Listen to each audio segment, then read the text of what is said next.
Hello friends, welcome to the channel quick book learner. I am Sakshi और जो अब हम पढ़ रहे हैं वो एमपीपीसीएस 2023 प्रीलिम्स के लिए नीति आयोग के टॉपिक को पढ़ने जा रहे हैं। तो ये यूनिट 10 से रिलेटेड है। एमपीपीसीएस प्रीलिम्स के लिए बहुत इंपॉर्टेंट है। यूनिट 10 में ये सिलेबस दिया हुआ है जिसमें आज हम जो टॉपिक पढ़ रहे हैं वो नीति आयोग से संबंधित है। तो हम सबसे पहले एक बात देखते हैं कि एक नज़र में देखते हैं कि नीति आयोग है क्या। तो अगर हम बात करें कि नीति आयोग क्या है, तो नीति आयोग जो है वो एक गैर संवैधानिक संस्था एवं गैर सांविधिक संस्था है। तो नीति आयोग एक गैर संवैधानिक और गैर सांविधिक संस्था है। इसकी स्थापना योजना आयोग के स्थान पर की गई है। तो नीति आयोग की जो स्थापना है वो किसके स्थान पर की गई है? योजना आयोग के स्थान पर की गई है। और नीति आयोग एक गैर संवैधानिक संस्था है, गैर संवैधानिक एवं गैर सांविधिक संस्था है। गैर संवैधानिक का मतलब है कि संविधान में हमको यहाँ पे किसी भी तरीके का कोई उल्लेख नहीं मिलता है और ना ही इसके लिए जो और गैर सांविधिक का मतलब क्या होता है कि ना ही कोई कानून बनाकर नीति आयोग के बारे में कोई प्रावधान ले आया गया है। इस वजह से यह नीति आयोग जो है वो गैर संवैधानिक और गैर सांविधिक संस्था है और इसकी स्थापना, नीति आयोग की स्थापना जो है वो योजना आयोग के स्थान पर की गई है। अब बात करें कि नीति आयोग जो है संस्था है, इसकी स्थापना कब हुई? तो अगर हम नीति आयोग की संस्था की बात करते हैं तो इसकी स्थापना कब हुई है? तो 1 जनवरी 2015 को हुई। और मुख्यालय कहाँ है? तो मुख्यालय जो है वो नई दिल्ली में है। इसके बाद बात करें कि जो नीति आयोग के अध्यक्ष होते हैं वो कौन होते हैं? तो नीति आयोग के जो अध्यक्ष होते हैं वो कौन होते हैं? जो भी भारत का प्रधानमंत्री होता है वो क्या होता है? अध्यक्ष होता है। तो अगर हम बात करें कि जब नीति आयोग बनाई गई थी तो उस वक्त जो मतलब जो नीति आयोग का जब गठन हुआ 15 अगर हम बात करें 2015 की, तो 1 जनवरी 2015 को हुआ। उस वक्त प्रधानमंत्री के पद पर कौन बैठे थे? तो ये नरेंद्र मोदी बैठे थे। इसलिए अगर प्रथम अध्यक्ष की बात करें तो प्रथम अध्यक्ष कौन हुए? नरेंद्र मोदी। इसके बाद बात करते हैं नीति आयोग की संरचना के बारे में। तो संरचना कैसी है? तो बहुसदस्यीय ही है और प्रधानमंत्री जो होते हैं वो पदेन अध्यक्ष होते हैं। मतलब कि जो नीति आयोग है, जो भी प्रधानमंत्री होंगे वो अपने आप ही नीति आयोग के क्या होंगे? अध्यक्ष होंगे। इसीलिए जो प्रधानमंत्री होते हैं वो क्या होते हैं? पदेन अध्यक्ष होते हैं, एक्स ऑफिशियो मेंबर होते हैं। और संरचना कैसी है? बहुसदस्यीय है। फिर कार्यकाल की बात करें तो मंत्रिपरिषद पर निर्भर होते हैं। कार्यकाल जो है ये किस पर निर्भर होता है? मंत्रिपरिषद पर निर्भर होता है। और नियुक्ति मंत्रिपरिषद की सलाह पर क्या की जाती है? इनकी नियुक्ति की जाती है। मंत्रिपरिषद की सलाह पर नीति आयोग के सदस्यों की क्या की जाती है? नियुक्ति की जाती है। इस तरीके से हमने देखा था कि प्रथम अध्यक्ष कौन थे? प्रधानमंत्री मोदी। और अभी वर्तमान में अध्यक्ष कौन है? तो प्रधानमंत्री मोदी जी हैं, नरेंद्र मोदी जी हैं। अब हम बात करते हैं, अध्यक्ष की तो बात हो गई, उपाध्यक्ष की बात करते हैं कि आखिर प्रथम उपाध्यक्ष जब 2015 में नीति आयोग की स्थापना की गई उस वक्त प्रथम उपाध्यक्ष किसे बनाया गया? तो जो प्रथम उपाध्यक्ष बनाया गया था वो किसे बनाया गया? अरविंद पनगड़िया को बनाया गया। किसे बनाया गया? अरविंद पनगड़िया को प्रथम उपाध्यक्ष थे। और वर्तमान में उपाध्यक्ष कौन है? तो वर्तमान में जो उपाध्यक्ष है वो कौन है? सुमन के बेरी हैं। कौन है? सुमन के बेरी। प्रथम सीईओ किसे बनाया गया था नीति आयोग का? तो सिंधु श्री खुल्लर को बनाया गया था। प्रथम सीईओ किसे बनाया गया था? तो सिंधु श्री खुल्लर को बनाया गया था। और वर्तमान सीईओ किसको बनाया गया है? तो अमिताभ कांत जो है वो क्या है? वर्तमान सीईओ हैं। तो अगर हम नीति आयोग के वर्तमान उपाध्यक्ष की बात करें तो सुमन के बेरी हैं और वर्तमान सीईओ की बात करें तो अमिताभ कांत हैं। प्रथम उपाध्यक्ष कौन थे नीति आयोग के? अरविंद पनगड़िया। और प्रथम सीईओ सिंधु श्री खुल्लर। इसके बाद अगर हम नीति आयोग में कुछ विशेष देखें तो नीति आयोग सहकारिता और राष्ट्रवाद के सिद्धांत पर आधारित है। तो नीति आयोग जो है वो किसके सिद्धांत पर आधारित है? तो सहकारिता और राष्ट्रवाद के सिद्धांत पर आधारित है। नीति आयोग के मार्गदर्शक सिद्धांत क्या है? तो पहला तो है सुशासन, दूसरा है समावेशिता इंक्लूसिविटी, और तीसरा है ग्राम विकास विलेज डेवलपमेंट, चौथा जनसंख्यात्मक लाभांश, और पांचवा जन सहभागिता, और छठा धारणीयता जिसे सस्टेनेबिलिटी कहते हैं, और अंत्योदय ये सातवां हो गया हमारा। तो नीति आयोग के मार्गदर्शक सिद्धांत क्या क्या है जो नीति आयोग को मार्गदर्शक प्रदान करते हैं? सुशासन, फिर उसके बाद समावेशिता, ग्राम विकास, चौथा जनसंख्यात्मक लाभांश, पांचवा जन सहभागिता, छठा धारणीयता, और सातवां अंत्योदय। इसके बाद एग्जाम हेल्प में एग्जाम पॉइंट ऑफ व्यू से कुछ इंपॉर्टेंट चीज है कि नीति आयोग ने भारत और उसके लोगों के सर्वांगीण विकास के लिए विजन, रणनीति और एक्शन एजेंडा निम्न वर्षों का तय किया है। तो विजन कितने वर्षों तक के लिए किया है? 15 वर्षीय नियोजन के लिए, रणनीति 7 वर्षीय नियोजन, और एक्शन एजेंडा 3 वर्षीय नियोजन के लिए किया गया है। अब हम नीति आयोग से संबंधित सबसे पहले परिचय देखते हैं कि नीति आयोग भारत सरकार की नीति निर्माण का प्रबुद्ध शीर्ष मंडल अथवा थिंक टैंक है। तो भारत सरकार की नीति निर्माण का प्रबुद्ध शीर्ष मंडल अथवा थिंक टैंक किसे कहा जाता है? तो नीति आयोग को कहा जाता है। नीति का पूरा नाम क्या है? National institute for transforming India. योजना आयोग के स्थान पर 1 जनवरी 2015 को नीति आयोग का क्या किया गया? गठन किया गया। तो कब किया गया? अभी हमने पढ़ा है कि 1 जनवरी 2015 को क्या किया गया? नीति आयोग का गठन किया गया है। यह कैसी संस्था है? तो ये गैर संवैधानिक सलाहकारी निकाय। हमें अभी पढ़ा है कि गैर संवैधानिक का मतलब क्या होता है? जिसका संविधान में किसी भी तरीके से कोई प्रावधान नहीं दिया गया है। इसके बाद देखें तो नीति आयोग सहकारिता और राष्ट्रवाद के सिद्धांत पर आधारित है। और नीति आयोग का जो मुख्यालय है वो कहाँ पे है? तो मुख्यालय जो है वो नई दिल्ली में स्थित है। इसके बाद अगर हम करंट से कुछ इंपॉर्टेंट पॉइंट्स देखें तो अभी हमने पढ़ा था कि डॉक्टर सुमन के बेरी को नीति आयोग का नया उपाध्यक्ष बनाया गया है। किसे नया उपाध्यक्ष? वर्तमान के उपाध्यक्ष कौन है? तो डॉक्टर सुमन के बेरी हैं। यह विश्व बैंक में चीफ इकोनॉमिस्ट रह चुके हैं। तो अगर हम वर्ल्ड बैंक में चीफ इकोनॉमिस्ट भी रह चुके हैं, कौन? सुमन के बेरी। इसके बाद हम नीति आयोग की संरचना के बारे में बात करते हैं। तो नीति आयोग का जो अध्यक्ष होता है वो कौन होता है? भारत का प्रधानमंत्री होता है। उपाध्यक्ष किसके द्वारा नियुक्त किया जाता है? तो प्रधानमंत्री द्वारा नियुक्त होता है। मुख्य कार्यकारी अधिकारी कौन होते हैं? तो भारत सरकार के सचिव के समक्ष का अधिकारी होता है। इनकी नियुक्ति प्रधानमंत्री द्वारा की जाती है। तो मुख्य कार्यकारी अधिकारी मतलब जो सीईओ होता है वो भारत सरकार के सचिव के समक्ष का अधिकारी होता है, मतलब सचिव के बराबर का अधिकारी होता है। और इसकी नियुक्ति जो सीईओ की नियुक्ति है और चाहे हम बात करें उपाध्यक्ष की नियुक्ति, ये दोनों ही नियुक्तियां किसके द्वारा की जाती हैं? प्रधानमंत्री द्वारा की जाती हैं। इसके बाद हम बात करते हैं शासकीय परिषद के बारे में कि सभी राज्यों के मुख्यमंत्री विधानसभा वाले केंद्र शासित प्रदेशों के जो दिल्ली, पुदुचेरी, जम्मू कश्मीर के मुख्यमंत्री और अन्य केंद्र शासित प्रदेशों के राज्यपाल इसके सदस्य होते हैं। तो अगर हम बात कर रहे हैं नीति आयोग के बारे में तो सभी राज्यों के मुख्यमंत्री विधानसभा वाले केंद्र शासित प्रदेश में जहां पे विधानसभा है उनके मुख्यमंत्री और केंद्र शासित प्रदेशों के राज्यपाल इसके क्या होते हैं? सदस्य होते हैं। इसके बाद अगर हम क्षेत्रीय परिषद की बात करें तो एक या एक से अधिक राज्य क्षेत्रों से संबंधित मुद्दों के समाधान के लिए इसका गठन किया गया है। तो इसका गठन क्यों किया गया है कि एक या एक से अधिक राज्यों क्षेत्रों से संबंधित मुद्दों के समाधान के लिए इसका गठन किया गया है। क्षेत्रीय परिषद में प्रधानमंत्री, राज्यों के मुख्यमंत्री और केंद्र शासित प्रदेशों के उपराज्यपाल शामिल होते हैं। तो क्षेत्रीय परिषद में और कौन शामिल होता है? तो क्षेत्रीय परिषद में अगर हम देखें तो प्रधानमंत्री, राज्यों के मुख्यमंत्री और केंद्र शासित प्रदेशों के उपराज्यपाल शामिल होते हैं। क्षेत्रीय परिषद की अध्यक्षता जो होती है वो नीति आयोग के अध्यक्ष, प्रधानमंत्री या उसके द्वारा नामित किसी व्यक्ति के द्वारा की जाती है। तो हमने ये किसके बारे में पढ़ा फ्रेंड्स? हमने क्षेत्रीय परिषद के बारे में पढ़ा। और अभी हमने जो ऊपर पढ़ा था हमने क्या पढ़ा था? शासकीय परिषद। तो शासकीय परिषद में कौन कौन होते हैं? सभी राज्यों के मुख्यमंत्री और वो केंद्र शासित प्रदेश जहां पे विधानसभा है उनके मुख्यमंत्री और सभी केंद्र शासित प्रदेशों के जो राज्यपाल होते हैं वो। क्षेत्रीय परिषद में कौन होता है? तो प्रधानमंत्री होते हैं, राज्यों के मुख्यमंत्री होते हैं और केंद्र शासित प्रदेशों के उपराज्यपाल होते हैं।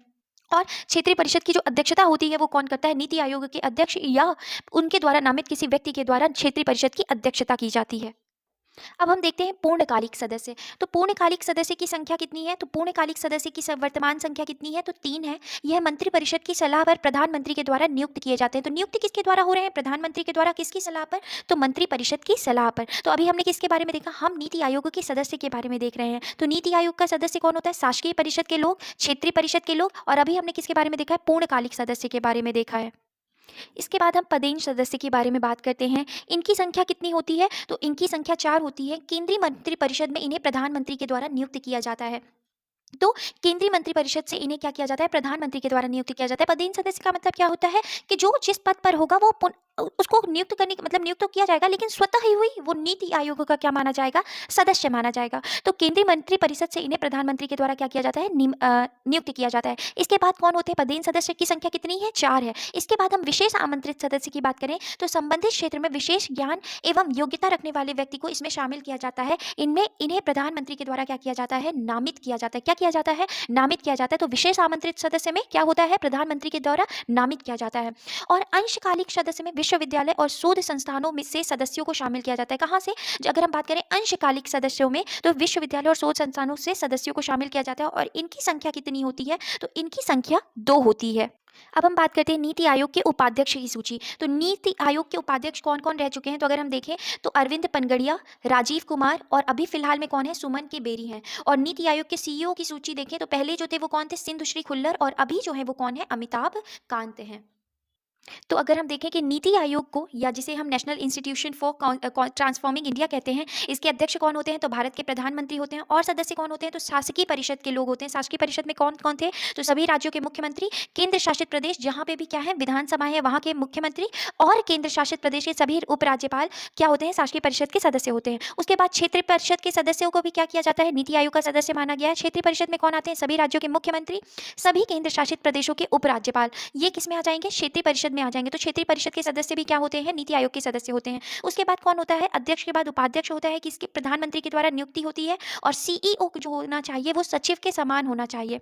सदस्य कौन-कौन होते हैं? तो देखिए, तो अगर पदेन सदस्य होते हैं जिनकी संख्या कितनी है? 4 है। पूर्णकालिक सदस्य कितने होते हैं? 3। अंशकालिक सदस्य कितने हैं? 2। और विशेष आमंत्रित सदस्य होते हैं। कितने होते हैं विशेष आमंत्रित सदस्य? तो विशेष आमंत्रित सदस्य भी जो हैं वो कितने हैं? 2 होने चाहिए। इसके बाद अगर हम देखें तो जो अभी तो हमने आज फिलहाल आज के समय की नीति आयोग की बात की।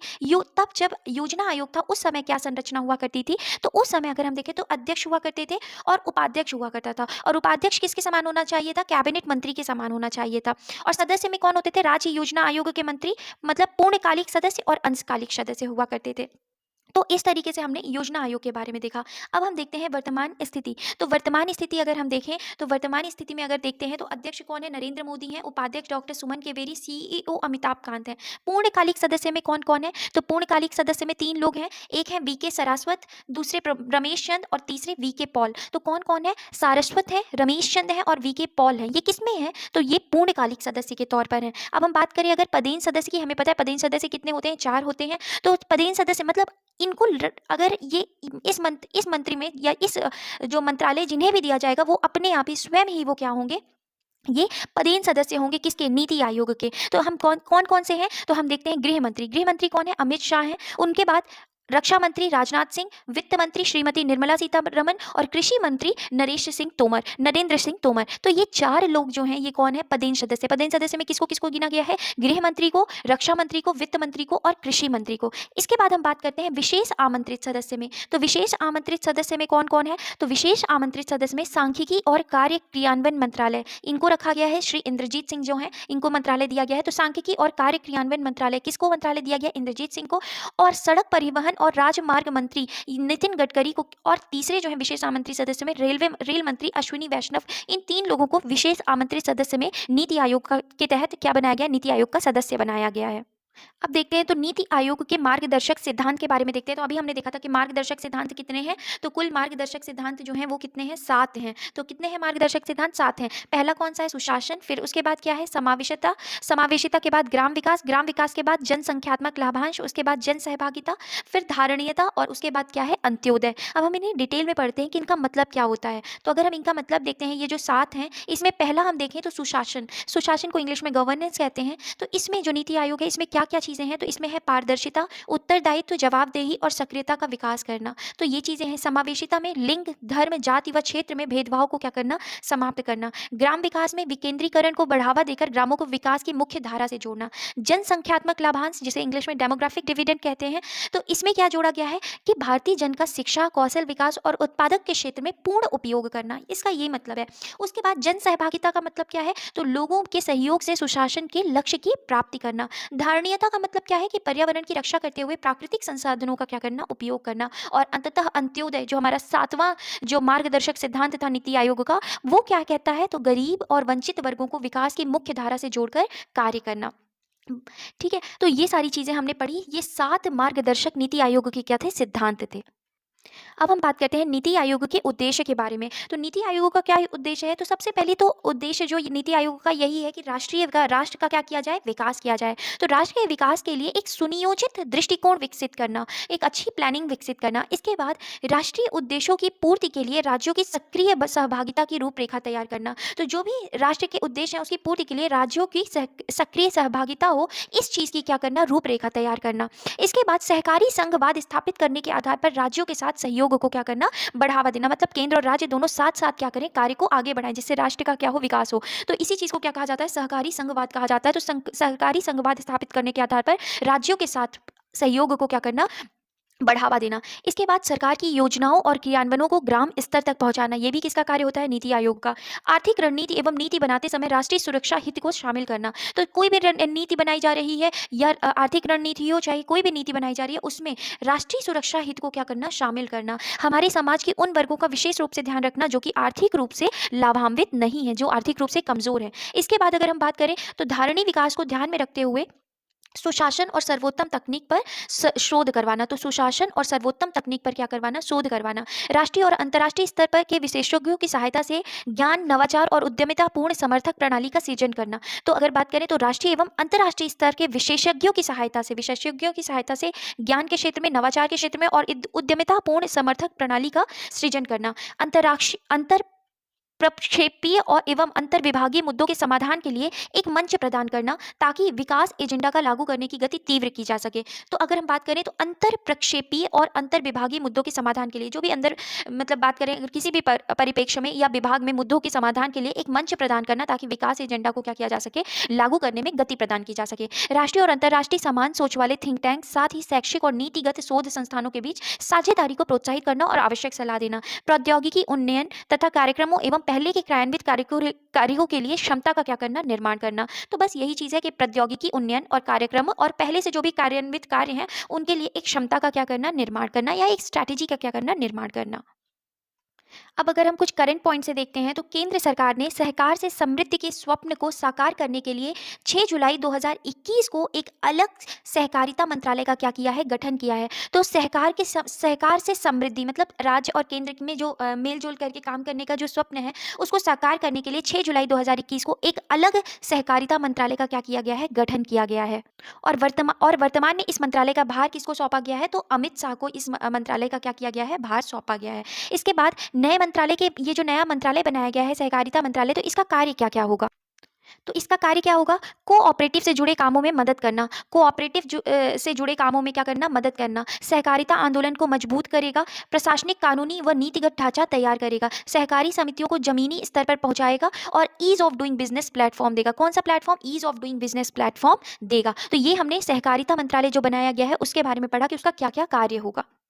अब हम नीति आयोग की शाखाओं के बारे में बात करते हैं। तो नीति आयोग की कितनी शाखाएं हैं, तो नीति आयोग की 3 शाखाएं। पहली शाखा का नाम है शोध शाखा, दूसरी शाखा परामर्श शाखा और तीसरी जो है वो टीम इंडिया है। तो हमें ये पता होना चाहिए फ्रेंड्स कि नीति आयोग की शाखा कितनी है, शोध शाखा, परामर्श शाखा और team India.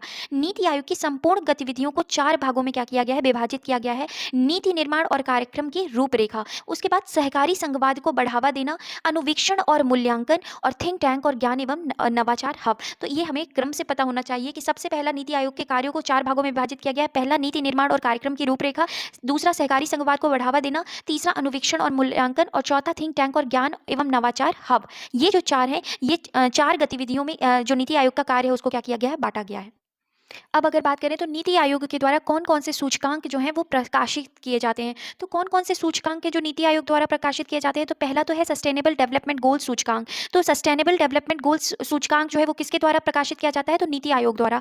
Composite water management, ये भी सूचकांक जो है वो किसके द्वारा प्रकाशित किया जाता है, नीति आयोग के द्वारा। स्कूल एजुकेशन क्वालिटी इंडेक्स, उसके बाद भारत नवाचार सूचकांक, राष्ट्रीय स्वास्थ्य सूचकांक और ईज ऑफ लिविंग सूचकांक। ये 6 जो सूचकांक है वो किसके द्वारा प्रकाशित होते हैं, तो नीति आयोग के द्वारा। हम यहाँ पे देखें अगर कि सुरक्षित दादा दादी नाना नानी अभियान नीति आयोग द्वारा कोरोना के प्रति जागरूकता के लिए चलाया गया था।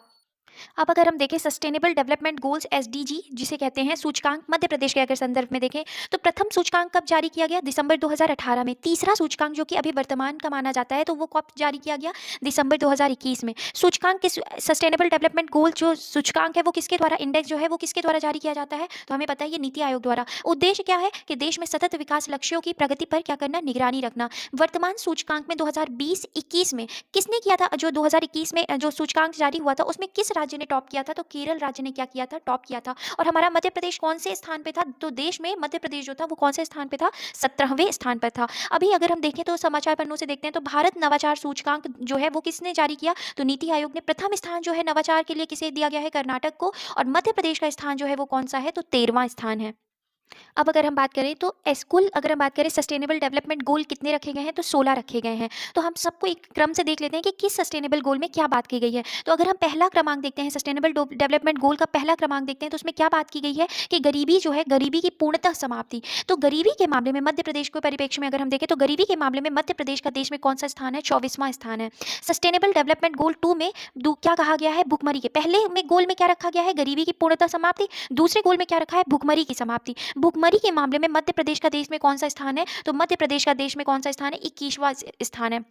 तीसरे गोल में क्या रखा गया है? अच्छा स्वास्थ्य और जीवन स्तर। अच्छा स्वास्थ्य और जीवन स्तर के मामले में मध्य प्रदेश का कौन सा स्थान है? तो 23वां स्थान है। इसके बाद सस्टेनेबल डेवलपमेंट गोल 4 में क्या रखा गया है? तो शिक्षा के बारे में बात की गई है, गुणवत्तापूर्ण शिक्षा।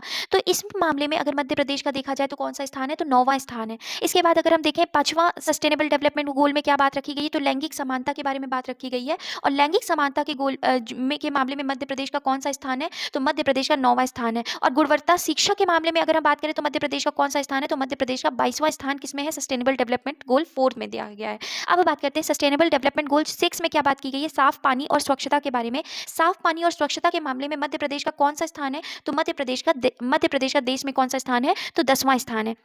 इसके बाद अगर हम देखें तो सस्टेनेबल डेवलपमेंट गोल जो 7 है उसमें क्या बात की गई है? तो उसमें सस्ती और स्वच्छ ऊर्जा के बारे में बात की गई है, जिसमें मध्य प्रदेश का देश में कौन सा स्थान है? 20वां स्थान रखा गया है।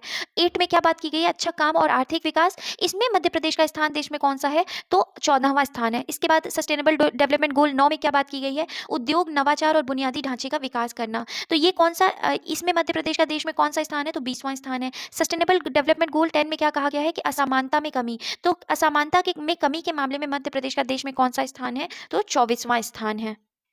अब अगर हम देखें सस्टेनेबल डेवलपमेंट गोल 11 में क्या बात कही गई है? तो टिकाऊ शहरी और सामुदायिक विकास के बारे में।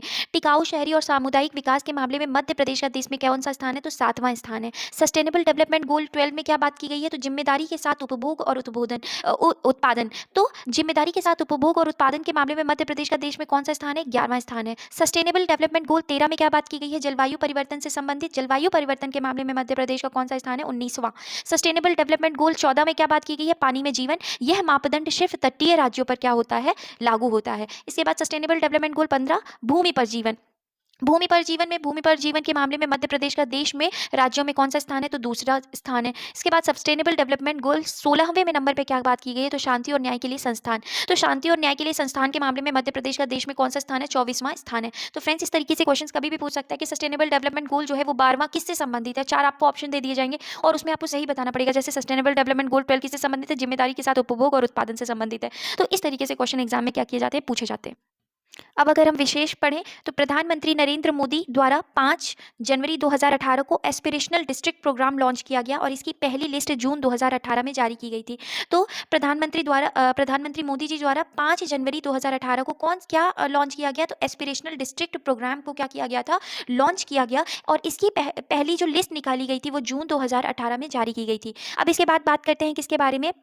योजना आयोग के बारे में। तो योजना आयोग का जो गठन है वो कब हुआ? 15 मार्च 1950 को हुआ। इसके बाद ये प्रकृति कैसी थी? तो गैर संवैधानिक निकाय था। उद्देश्य क्या था? सामाजिक व आर्थिक विकास के लिए नियोजन हेतु सर्वोच्च संस्था थी। संरचना में क्या था? तो योजना आयोग में एक अध्यक्ष होता था, एक उपाध्यक्ष होते थे, 3 पूर्णकालिक सदस्य होते थे और 3 अंशकालिक सदस्य होते थे। अध्यक्ष कौन होते थे? भारत का प्रधानमंत्री। उपाध्यक्ष जो होते थे कार्यकारी प्रमुख के रूप में, मतलब सीईओ के रूप में, पूर्णकालिक कार्यकारी प्रमुख तथा केंद्रीय कैबिनेट मंत्री का उनको क्या दिया जाता था? दर्जा दिया जाता था। अब और अंशकालिक सदस्य में कौन होते थे? तो कुछ केंद्रीय मंत्री जैसे कि वित्त मंत्री, योजना मंत्री आयोग के जो पदेन सदस्य होते थे। तो अंशकालिक सदस्य में वित्त मंत्री और योजना मंत्री आयोग के क्या होते थे? पदेन सदस्य होते थे। पूर्णकालिक सदस्य में विशेषज्ञ सदस्य राज्य मंत्री के समान जिनको दर्जा प्राप्त होता था। सचिव कौन होता था? तो वरिष्ठ आईएएस अधिकारी जो होता था वो सचिव होता था। और आयोग के प्रथम उपाध्यक्ष कौन थे? तो योजना आयोग की हम बात करें तो आयोग के प्रथम उपाध्यक्ष जो थे वो गुलजारी लाल नंदा थे। वर्तमान में योजना आयोग के स्थान पर नीति आयोग का क्या किया गया है? गठन किया गया है। अब इसी के साथ हम एक छोटा सा और टॉपिक देख लेते हैं जो कि संबंधित है मध्य प्रदेश राज्य नीति एवं योजना आयोग से। तो सबसे पहले हम मध्य प्रदेश राज्य नीति एवं योजना आयोग के बारे में पढ़ते हैं कि ये भी एक कैसी संस्था है? तो गैर संवैधानिक संस्था है। कैसी संस्था है? गैर संवैधानिक संस्था और गैर सांविधिक संस्था है। इसकी स्थापना मध्य प्रदेश योजना आयोग के स्थान पर की गई है। तो पहले मध्य प्रदेश योजना आयोग कहा जाता था, अब आज के समय में क्या कहा जाता है? मध्य प्रदेश राज्य नीति एवं योजना आयोग के नाम से जाना जाता है। अब हम इनके बारे में देखते हैं कि इसकी स्थापना जो है ये कब हुई है? मध्य प्रदेश राज्य नीति आयोग की जो स्थापना है ये कब हुई है? तो ये स्थापना जो है वो फरवरी 2020 में की गई है। कब की गई है? फरवरी 2020 में। और इसका मुख्यालय कहाँ है? भोपाल में है। संरचना कैसी है? तो बहुसदस्यीय। मुख्यमंत्री जो होते हैं वो क्या होते हैं? तो मुख्यमंत्री जो होते हैं वो पदेन अध्यक्ष कहलाते हैं। इसके बाद अगर हम कार्यकाल देखें तो राज्य मंत्री परिषद पर निर्भर होता है। तो जो कार्यकाल है वो कितना है? राज्य मंत्री परिषद पर क्या होता है? निर्भर होता है। नियुक्ति राज्य मंत्री परिषद की सलाह पर क्या की होती है? नियुक्ति की जाती है। और अगर हम वर्तमान में अध्यक्ष के बारे में देखें कि वर्तमान में अध्यक्ष कौन है, तो कौन है? शिवराज सिंह चौहान। और वर्तमान में जो उपाध्यक्ष हैं वो कौन है? नीति आयोग के, मध्य प्रदेश राज्य नीति आयोग के जो अध्यक्ष हैं, वर्तमान उपाध्यक्ष हैं, प्रथम वर्तमान उपाध्यक्ष थे वो कौन थे? तो सचिन चतुर्वेदी थे।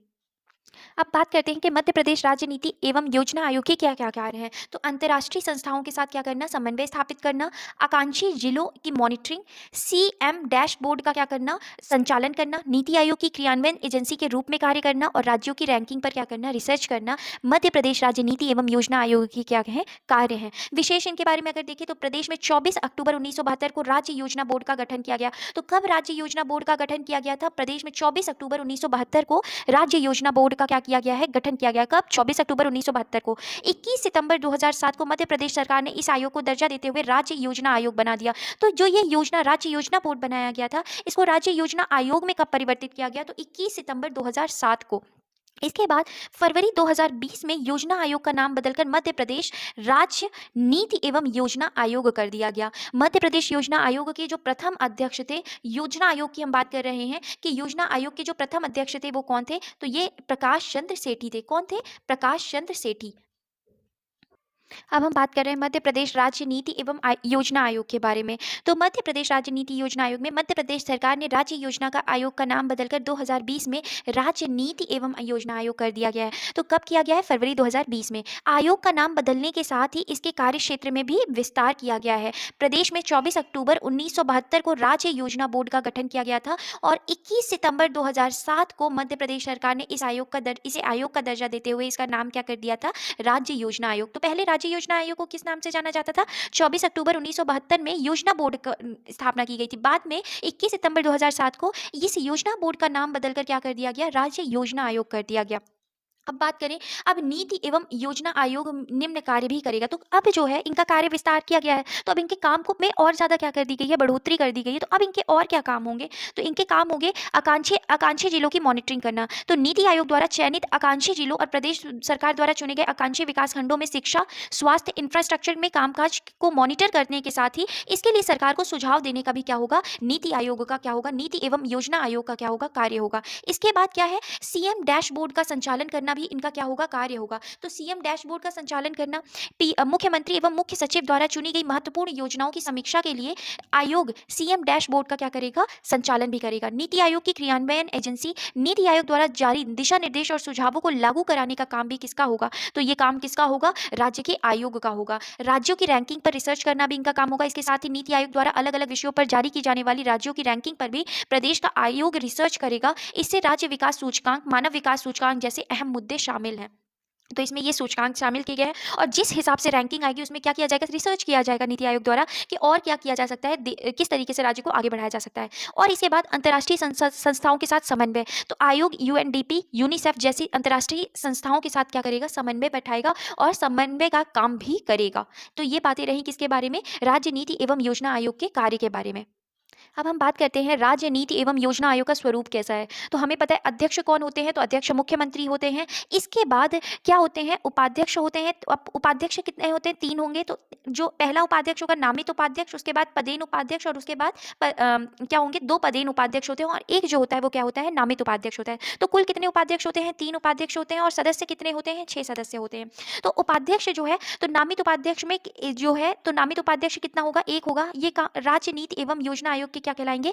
उपाध्यक्ष कहलाएंगे। उसके बाद पदेन उपाध्यक्ष में किसे चुना जाएगा? मंत्री, योजना, आर्थिक एवं सांख्यिकी विभाग से। उसके बाद पदेन उपाध्यक्ष में कौन होगा? मंत्री, जो कि किस विभाग से होगा? वित्त विभाग से। तो पदेन उपाध्यक्ष में कौन आएगा?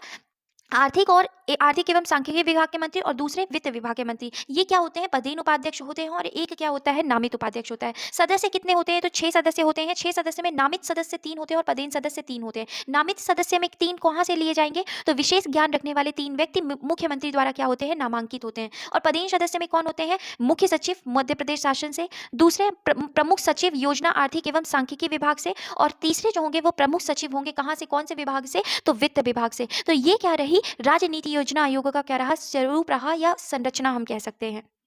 अब इसके बाद हम कुछ प्रश्नों को लगा लेते हैं कि नीति आयोग की स्थापना किस वर्ष हुई थी। तो हमने पढ़ा था कि नीति आयोग की जो स्थापना है वो किस वर्ष हुई थी। तो 1 जनवरी 2015 को नीति आयोग की क्या की गई? स्थापना की गई। इसके बाद दूसरा प्रश्न देखते हैं कि नीति आयोग के बारे में कौन सा कथन सही है। तो नीति आयोग का गठन 25 जनवरी 2016 को हुआ, गलत है। नीति आयोग वाणिज्य और उद्योग मंत्रालय के अंतर्गत आता है, गलत है। नीति आयोग का पूरा नाम national institute for transforming innovation है, बिल्कुल गलत है। नीति आयोग भारत सरकार का एक थिंक टैंक है, बिल्कुल सही है। तो कौन सा आंसर सही है? तो ये डी ऑप्शन क्या है? बिल्कुल सही है। नीति आयोग के प्रथम सीईओ कौन थे? तो जो नीति आयोग के प्रथम सीईओ कौन थे? तो हमें पता है सिंधु श्री खुल्लर जो थे वो नीति आयोग के क्या थे? प्रथम सीईओ थे।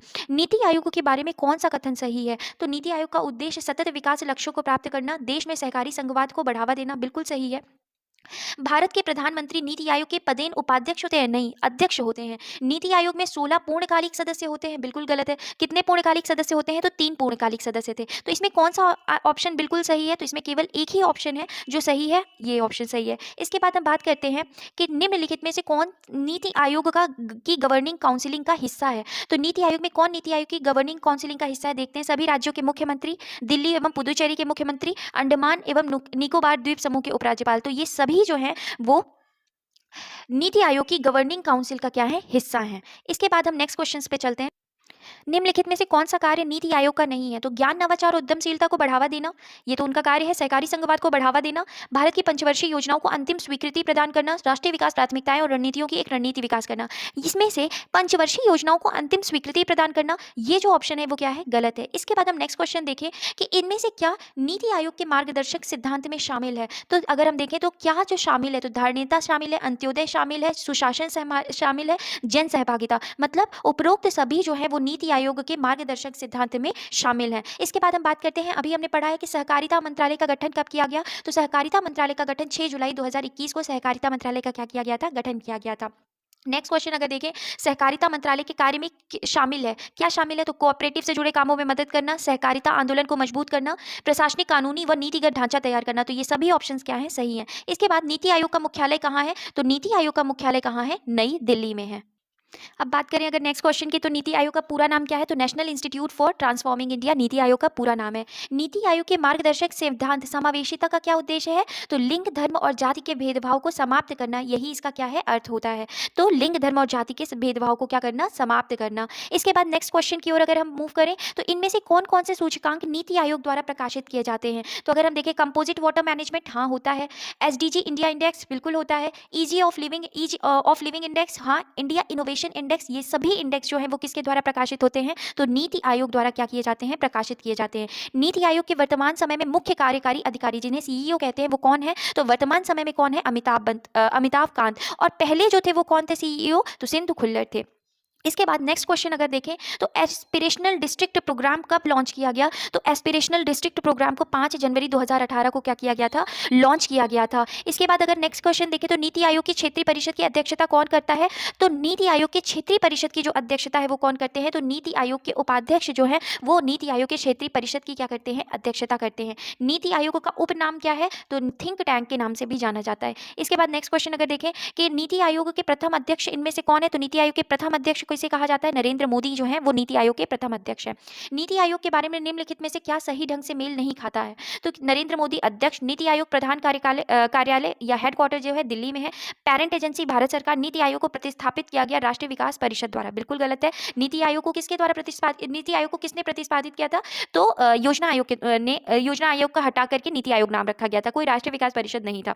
इसके बाद हम अगर नेक्स्ट क्वेश्चन की बात करें तो नीति आयोग के प्रथम उपाध्यक्ष कौन थे? तो कौन थे? अरविंद पनगड़िया। नीति आयोग के वर्तमान समय में उपाध्यक्ष कौन है? तो वर्तमान समय में उपाध्यक्ष कौन है? सुमन केबेरी। और अभी तक कितने उपाध्यक्ष रह चुके हैं? 3। पहले अरविंद पनगड़िया, दूसरे कौन थे? तो राजीव, और तीसरे कौन है? तो तीसरे जो थे सुमन केबेरी हैं। नेक्स्ट क्वेश्चन अगर हम देखें तो नीति आयोग की इनमें से कौन सी शाखा है? तो नीति आयोग की इनमें से कौन सी शाखा है? हमने 3 शाखाओं के बारे में पढ़ा था, शोध शाखा, परामर्शदात्री शाखा, टीम इंडिया शाखा। तो ये तीनों ही शाखाएं जो है वो किससे संबंधित है? नीति आयोग से संबंधित है।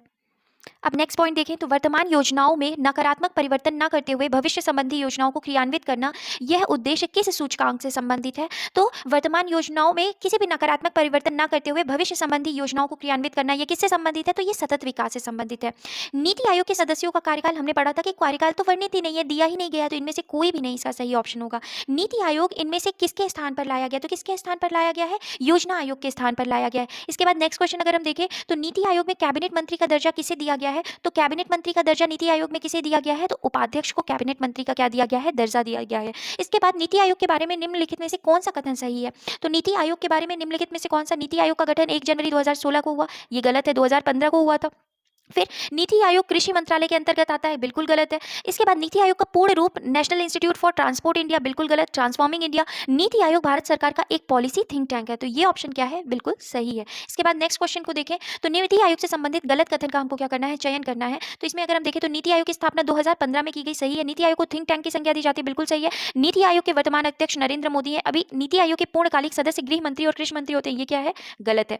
इसके बाद राष्ट्रीय विकास परिषद की स्थापना कब की गई, तो 6 अगस्त 1952 को राष्ट्रीय विकास परिषद की क्या की गई है, स्थापना की गई है।